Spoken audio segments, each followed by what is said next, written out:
I think I can speak for the whole audience when I say that your speech was very inspiring to all of us. So there's a lot of questions that that the audience had, so we'll just get right into it. So the first one is, so what was your family's reaction to you getting the award of Sikh Businesswoman of the Year? It was something out of this world. Nobody had expected that. But yes, my family had faith in me. So they, as I said, they've been strong pillars. And still today, they were also, even for today, they were excited. At that time also, they were very happy and excited and pushing me forward to achieve many more successes in the future. I think there's a couple of questions related around like bias and your struggles in the workforce. So I guess one of them would be, so did you feel that being a Sikh woman hindered your success and like your job opportunities in the biotech industry? I won't say being a Sikh woman, but yes, I have faced the discrimination being an Indian.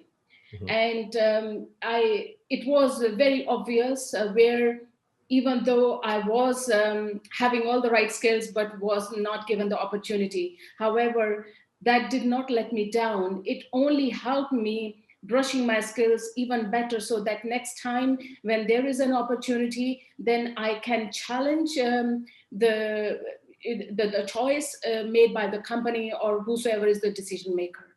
Mm-hmm. So would you have like any like tips to give people right now that are listening, like what they should do if they feel like they're not getting the opportunities that they deserve just because of who they are? I would say have patience and have faith in yourself, faith in your skills. I'm sure that if you're not being recognized today, there is a reason for that. There is always a reason for something. Maybe something good is waiting for you. Like in my case, of course, I was not able to get the promotion, but at the same time, I knew that I could, that was the opportunity where I could learn everything from scratch because the head of that function didn't come from a scientific background. So for me, it was also an opportunity to learn more and more and then be able to secure a better job. And I would say, please try to brush up your skills and try to learn as much as possible during those circumstances. And if you're not happy, the one mistake I did, because I was not belonging to this culture, first of all. Secondly, I was very young, not knowing what's going to happen. I did not say anything. I did not react against it. But please speak up. We have our right. We have a strong motivation to present ourselves. So I would suggest speak up to whatever wrong is happening or whatever bias you are facing. Mm-hmm. Yeah, that's a good response. And I think that's something that all of us can take to heart and help in our job paths as well. So another question that we have is, so what's next for you? So like, what are you working on? And do you want to shed some light on like what the future plans and projects that you're looking at doing? Right. So my consulting, as I said, it's already ongoing. And like any consulting company, we are serving the pharmaceutical companies. But as I said, Ashcure Pharma is not only a trading company. It started as a trading venture for me, but it's dedicated to my daughter, Ashween Kaur Ahluwalia.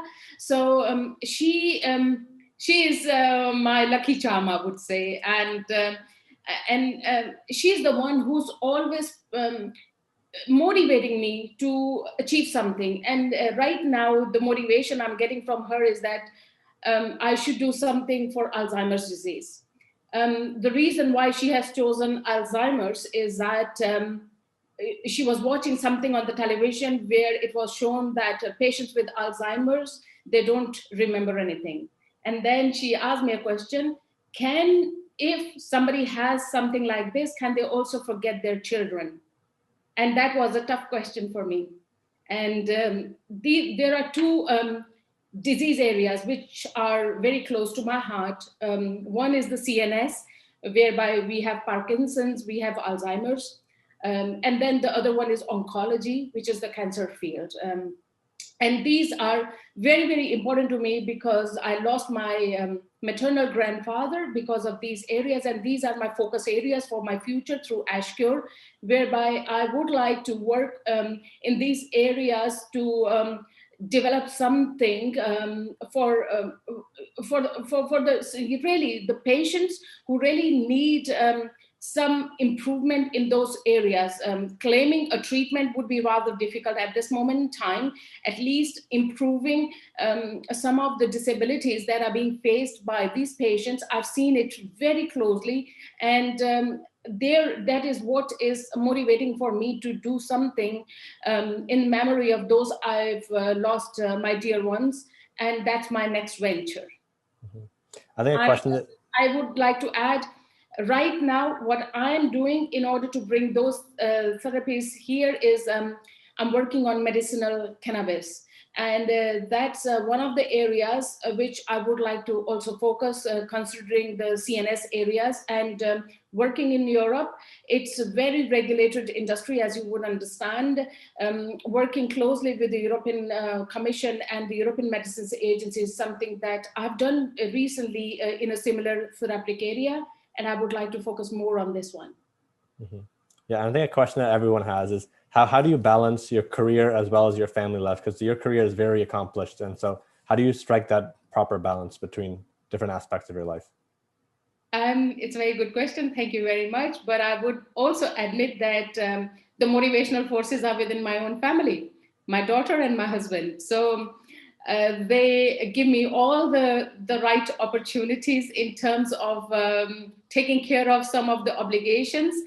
But at the same time, I'm looking at them. They feel so proud of me being recognized and achieving something in life. And as I just mentioned, my daughter is the one who's really suggesting me to focus in one area. So it makes me feel happy that she's only 9 years old, but she's already into it. And she knows that what I'm doing is ultimately maybe she will have to carry further. Right now, I'm not forcing anything on her, but yes, that's something for future. But yes, I do work very long hours because I want to make this a reality. At the same time, I do take my personal relationships very seriously, and I'm also a very homemaker and a very concerned, caring person at home. I do spend a lot of time with my family. If I'm traveling for work, then I do make it an opportunity that they travel with me so that we can spend family time together, not only the working time. That way I'm able to also have more time with them. And now I've made this office of mine just next door to my home, and so that I'm able to go in and out of my home and not very far away. So this is my way of working and balancing my personal and professional life. Yeah, also a supportive family is very important from the looks of it. Yeah. Indeed. And so there's a couple of questions kind of based on whether you plan on starting some sort of project to help people in Punjab who are girls or other young professionals in Punjab who are trying to also start up similar companies to you or like similar career paths. So do you have anything in plan to help communities like that? Yes, just recently I've been discussing with one of the universities in Punjab, since the Vice Chancellor of the university is my professor from my college days.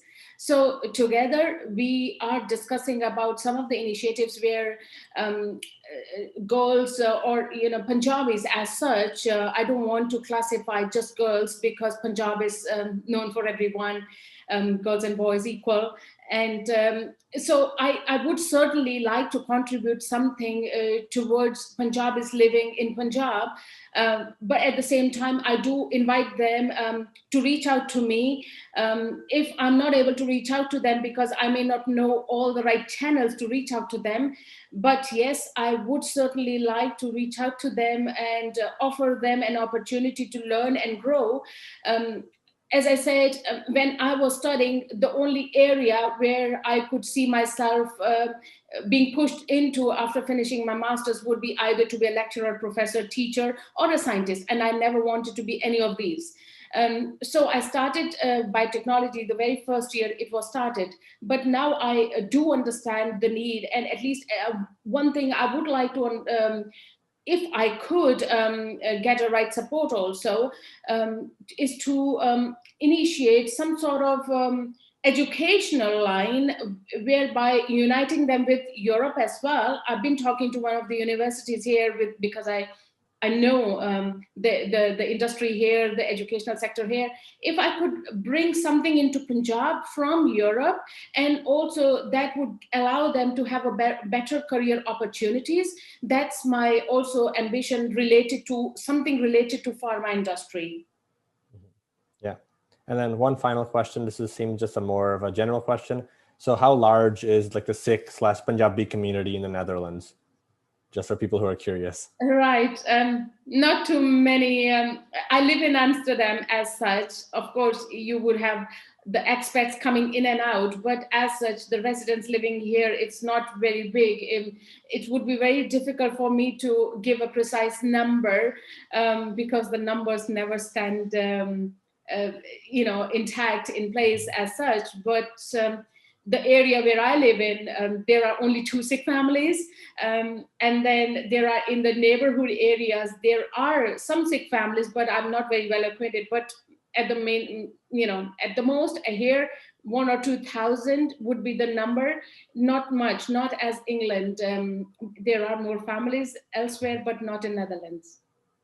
Well, thank you so much, Parminder Kaur, for taking the time out of your busy day to come and speak to us today. I think everyone can agree that we're all going to be looking forward to your future endeavors and projects with great keen interest, and we hope that you the best.